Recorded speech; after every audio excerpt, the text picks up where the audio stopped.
Hey ladies and gentlemen, Steven here from the YouTube channel Adolescence, and first things first, I want to welcome you back to my videos. Thank you so much for tuning in. I really appreciate you watching, and I'm hoping that you take something of value from this video.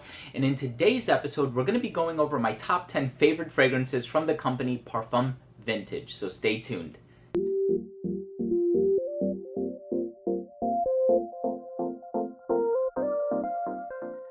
Okay, so full disclosure, I only have like 9 fragrances from this company, and there's one that I'm going to put in at number 10. It is a redundant release, and I'll tell you why, because it actually compares with another one that I currently have in my collection. And I do want to mention that these fragrances were sent to me for review. Now, obviously, they weren't sent to me all at once. They were sent to me a little bit throughout time, but I decided to feature them in this list because I feel like this company has such a large archive of fragrances now that it would be nice to sort of compile a list or consolidate them into a list so that you guys know which ones I've been wearing, which ones are my favorites, and which ones I don't really reach for. Now, they're all good releases, and for those of you who don't know, Parfums Vintage is a company that takes fragrances, whether it be Creed Aventus or Dior Sauvage, and they either mesh them together to produce their own iteration of it, or they'll take a formula of an existing niche fragrance and they'll play around with the proportions of it so that they create their own version of it, or they just flat out clone a fragrance. And so I have here fragrances that they've released throughout their entire time of, being in the industry, so to speak. And I want to send a very special thank you once again to the folks over at Parfums Vintage for making this possible and for giving me the opportunity to do a video on these fragrances. So with that being said, let's go ahead and get into the list. Oh, and also, if you are interested in purchasing any fragrances by Parfums Vintage, links will be down below. And just do take note of the fact that it does take 10 to 15 days for these fragrances to be dispatched. So you're going to end up waiting a couple of weeks to get them in the mail, but nonetheless, I think for some of these it really is worth it. So let's start things off with number 10, and number 9 and number 10 are actually one fragrance, and I'll tell you what I mean by that. So this one is called Intrigo Devastante, and this is their iteration of Dolce & Gabbana by Man. And for those of you who don't know, that's the one that was in the little zebra bottle. It is discontinued now, unfortunately, and they were playing or tinkering around with the proportions of the formula so that they can make something that's a little bit stronger or something that's close to the original. They asked me which one I wanted, and I opted for the original, not the intense version. The more I wear it, though, I realize that it's not really my style, so I didn't really care for it. I do like fragrances like Christiansen New York, or Invasion Barbar, or 1725 Casanova, which is the fragrance that I was wearing when my daughter was born. And so those are really sentimental and nostalgic fragrances for me. And if I do... or if I am rather in the mood to wear a lavender-based fragrance, those are the fragrances that I reach for. But this is pretty close to the original. I've actually done a video on By Man, courtesy of a sample that was sent to me thanks to a dear subscriber. You know who you are, so thanks again. But I'm going to link that video down below as well. I appreciate the scent and what it does, but it's not for me. I just got to tell it like it is. The next one on this list is, let me remind myself, okay, so this takes the place of number 9 and number 10, right? So number 10 would be the intense version, which I have sampled. They sent me samples of it. And then, so this would be number 9. The next two, number 7 and number 8, are Beyond Noir and Noir Intense. In no particular order, I feel like they're pretty similar to one another. They do this a lot with their Aventus inspiration, with their Green Irish Tweed inspiration, where they'll take the proportions, like I said, and they'll tinker around with them so that they make fragrances that if you do a side-by-side, you can kind of pick up on the differences if you have a discerning nose, but in the air, they're all just sort of going to smell similar to one another. And these two both play off of the note of birch tar. So these are the smokiest, in my opinion, the smokiest iterations of Creed Aventus. And I do like that because it kind of harkens back or it alludes to some of the earlier Aventus batches, one of which I actually own and I love. These, on the other hand, they're a bit too smoky for my liking, but it really takes that element that gave Aventus its distinctive character and personality, and it resurrects it in these two releases. So I really do appreciate them for doing that. But there are some other Aventus inspirations in this list that I reach for more often, and so for that reason, these made it towards the tail end of the list. The next one on here is their interpretation of a fragrance that I actually have behind me right here. and it is Straight to Heaven by Killian. So by Killian, Straight to Heaven, for those of you who don't know, that's a company that was established by the grandson of Hennessy, so the cognac brand. And this is their interpretation of Straight to Heaven, which is a rum-based scent. Rum, cedarwood, incredibly boozy. And this, though, it doesn't smell exactly like their inspiration, but it does have a pronounced cedarwood note, which I actually kind of like. And I've mentioned this in my videos before that I am a fan of cedarwood. Perhaps one of my favorite cedarwood-based scents is Mr. Marvelous by Byredo, and that has a ton of cedarwood in it. And so this one kind of reminds me of that. And so for that reason, I really do enjoy this one. Just keep in mind this is available in the smaller size bottles. I don't think it's available in the 100 ml like these are. And then the next one on this list is another inspiration, but what they did here is they took, presumably, the formula of the original fragrance, the one that used to have better longevity prior to its reformulation, and they've released a product that is tantamount or similar in quality and longevity. And this one is called Suave. So this is Parfum vintage iteration of La Nuit de l'Homme by Yves Saint Laurent.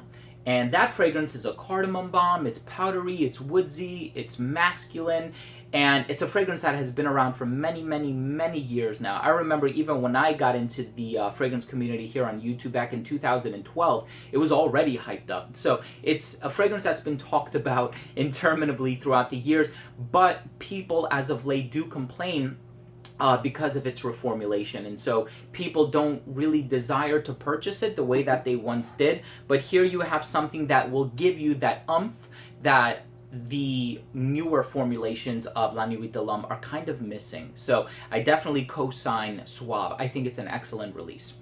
And the next one on this video is going to be their iteration of Green Irish Tweed. So they released two fragrances, and for this one I was in communication with the company because I wanted to figure out what the differences were. So they sent myself, along with many other reviewers, a sample of both Emerald Isle and Verbena Fields. I might as well show you the bottle. I opted for Emerald Isle, even though I did find the differences to be rather minute, but they played around with the proportions of the lemon verbena and the violet. And so there was just something about this that had that robust freshness in the opening that I really like in Green Irish Tweed. And I must say that for all of these fragrances, they get it very close to the inspiration, with the exception of one of them, which is meant to be sort of a hybrid, but I'll talk about that in a little bit. So this is their inspiration of Green Irish Tweed, and I really do enjoy it.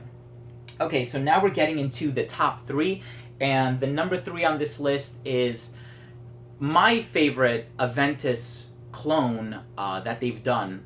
And I suppose I picked this as my favorite because it utilizes a nice blend of all of the notes as opposed to spotlighting the pineapple or spotlighting the birch. It kind of has everything. It has the vanillin in the base, which I really like. It has the tartness of the pineapple on account of a synthetic called manzanate, which I also enjoy. And it has just a nice blend. You know, they interpreted Aventus in a really nice way in this one. And this one is called King Intense. I know they're coming out with another variant of this one. I really look forward to trying it. But this one is very well done. I think the folks at Parfum Vintage did a wonderful job with this one. The next one on this list, I'm kind of running out of space here. The bottles are so big. The next one on this list is another Creed inspiration, and this one I've actually been wearing because, full disclosure, I have the gold bottle of Creed's Millésime Imperial, and it's a really old bottle. It's not the re-release of the gold bottle, but it's the initial release, and so it's many years old. It doesn't smell as fresh anymore, and the other Creed Millésime Imperial that I purchased I've already used entirely. So I don't actually have Millésime Imperial in my collection that I feel comfortable using, and I will not spare any more of the gold bottle. And so in its place, I have been wearing Rush of Unicorns. My only criticism on this one is the name. I don't get it. But I think it's a fantastic release, and I've actually had a few people smell this one and they love it. So my grandparents have a caretaker, And whenever I communicate with her, she knows that I'm really engrossed in this hobby, and she always says to me, are there any new releases, anything that you just got in the mail? And so I had her try this, and she loves it. She said it's like one of her favorite scents that she's ever tried. And sure enough, this does smell very similar to Millésime Imperial. I do have to mention though, I know a lot of people online throughout the years, of course, have been comparing Sean John's Unforgivable to Millésime Imperial, Ed Hardy's Love and Luck. Those fragrances really pale in comparison. They don't hold a candle to Millésime Imperial the way that this one does. So if you're looking for a solid alternative, this is your best bet. And then the number one on this list, and so there's a bit of a disclaimer here as to why I wear it, and it's not necessarily because I love the smell so much. If we were going on the smell alone, I would go with 3 or 2. I love King Intense and I love Rush of Unicorns, but the reason I chose this as my number one is because A, it's the one that I wear the most often, B, it's the one that I don't really have to give too much thought to when selecting what I want to wear. And 3, it's very positively received by friends and coworkers, and every single time I've worn it, people always have something nice to say. They always have something positive to say about it. And I do like the way that it smells, although it's a hybrid of 2 scents, one of which I don't really care too much for, but I do wear it just because it's so well received. Let me go ahead and just tell you what it is. This one by Parfum Vintage is called X Batch. So Pineapple Vintage X Batch. This is a cross between Creed Aventus and Dior Sauvage. Now here's why this one works so well on my skin. Dior Sauvage is by far my most complimented fragrance in the designer realm. Creed Aventus is my most complimented fragrance in the niche realm. Now when you take those two and you combine it, you obviously have a recipe for success. Well, not really. It could have been a disaster depending on how you blend it, but this one is blended very nicely. In my mind, this is in many ways an original release, and I appreciate it for that. Although it does lean a little closer to Sauvage than it does to Creed Aventus, especially when you're smelling it side by side with King Intense. You can just tell King Intense is Aventus through and through. This one kind of alludes to Sauvage a bit more than Aventus, but it's a great blend. It does really, really, really well. I think what I would like to see them do next is blend Creed Aventus with Eau de Parfum Elysium. And that fragrance is in the second place running of my most complimented scent in the niche realm. So I think that would make for a pretty cool blend, but I'll leave it up to the folks at Parfum Vintage to decide what they want to do. Although I know they're very hard at work, and I'm sure that at any point they're thinking of the next 10 releases when we're only privy to the next 1 or 2 releases from the house. So I know they're hustling, they're doing their job, and they're doing it right. So thank you so much to the folks at Parfum Vintage for giving me this opportunity. Thank you so much for taking the time. I think this is a wonderful company. Definitely check them out. All the links are going to be down below. And check out their hybrid of Dior Sauvage and Creed Aventus. I think they did a wonderful job there. If you took something of value from this channel and you're new here, please do consider subscribing. This way, when I do release new videos, they will get delivered straight to your feed. You never need to worry about missing any future content. And please enable the notification bell by clicking on the icon next to the subscribe button. This way, whenever I do upload a new video, which is every other day, you will get a notification sent straight to your phone, and you'll know exactly when I upload new videos, so you never miss anything. Thanks again for watching. I love you guys. Keep it positive. We'll see you in the next episode. Bye.